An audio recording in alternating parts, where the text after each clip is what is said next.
Hi, welcome to your first mobile app that you'll build using MIT App Inventor. Before you can do these tutorials, you'll have to make sure that you already have MIT App Inventor working on your computer, and that you either have an Android-compatible smartphone to try out your app, or you're using the on-screen emulator instead. If you haven't yet done this, please stop now and follow the instructions at this URL for setting up your computer. In this video, we're going to build a very simple app called Hello Cody that you can build in a very short time. You'll create a button that has a picture of Cody the bee on it, and then you'll program the button so when it is clicked by the user, the phone will make a buzzing sound.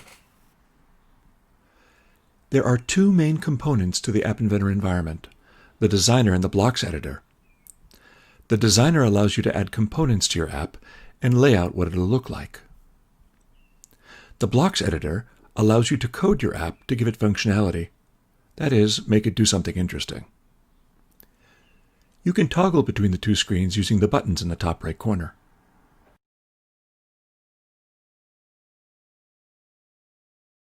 Within the designer, there are 5 windows: Palette, Viewer, Components, Media, and Properties. The palette is where all available components are. You can drag and drop any component from the palette into the viewer. The viewer is where you can see what the app will look like and is where you drag components. The Components window shows all components that have been added to the app. Note that the screen component is automatically listed as a component. The Media window shows any uploaded media files like images and sounds. There should be 3 files already uploaded for this app. Finally, the Properties window allows you to view or change any of the properties or characteristics of the currently selected component. Okay, now we know what our app development environment looks like. Let's start building our app.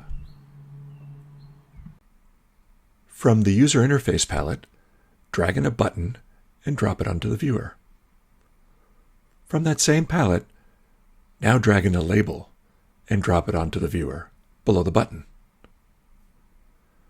From the Media palette, drag in a sound component and drop it onto the viewer. So why did this component appear below the screen instead of on it like the other components? Well, this is because it's a non-visible component. The sound will drop to the bottom rather than appearing on the viewer screen itself. So we dragged over a generic button from the palette, but now we want to customize it for our app. We'll do this in the Components window. Let's go over there and click on Button 1. The Properties window for Button 1 will appear. First, let's set the Height property to Automatic, and then set the Width property to Fill Parent. This will allow Cody to be a large square the width of your device's screen. Set the Image property to Cody.jpg. Set the Text property to be empty. Just erase what's in the box. In the Components window, click on Label 1. The Properties window for Label 1 will appear.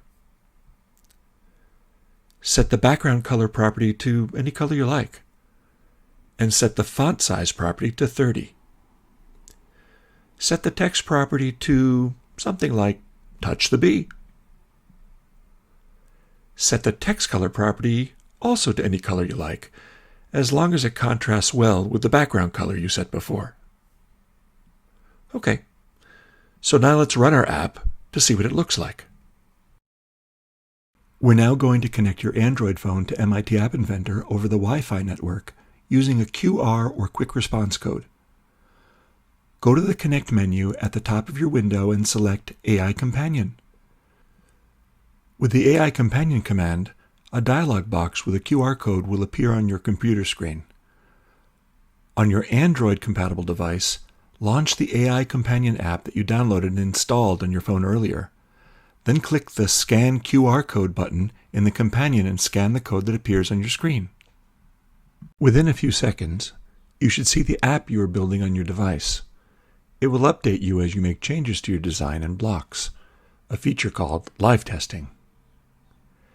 If you don't have an Android phone and you're using the emulator, accordingly you'll select Emulator in the Connect menu instead.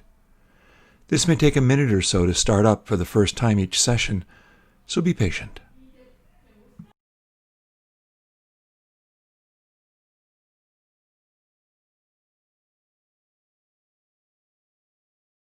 Once you've succeeded in connecting either your Android phone or the emulator to App Inventor, you're just about ready to code. But first, let's add some sound to our app. Click on Sound in the Components pane. Then the Properties pane, under Source, select b-sound.mp3.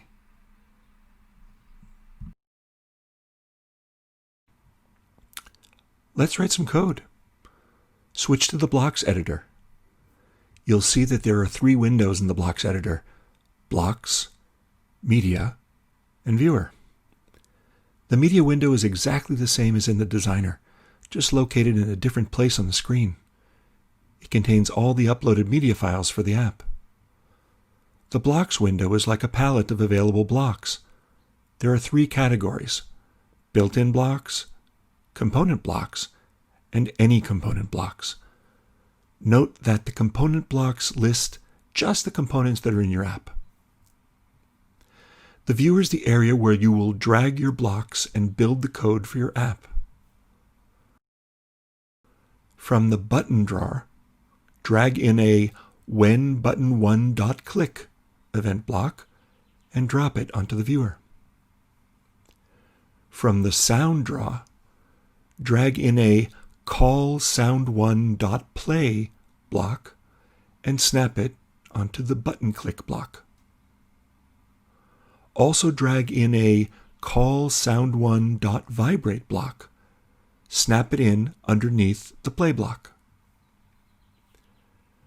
From the math draw, drag in a number 0 block at the top. Snap it into the milliseconds socket of the vibrate block. Here, milliseconds is a parameter. It needs to be told how long to vibrate for. Change the 0 from before to 50. Okay, now we'll test our app.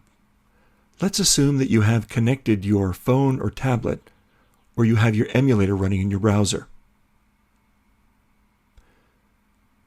What happens when you click the picture of Cody in the emulator on your device? Does it play a sound? If the vibration does not work, your device may not support this function. The emulator in general does not support vibration. Also note there's a known issue with the sound component on some devices. If you see an OS error and the sound does not play or is very delayed in playing, go back into the Designer and try using a player component found under Media instead of the sound component. It should look pretty similar. Congratulations! You've now written your first app. You're now officially an MIT App Inventor. Now try some of the other tutorials we provided or just explore on your own. And happy app inventing!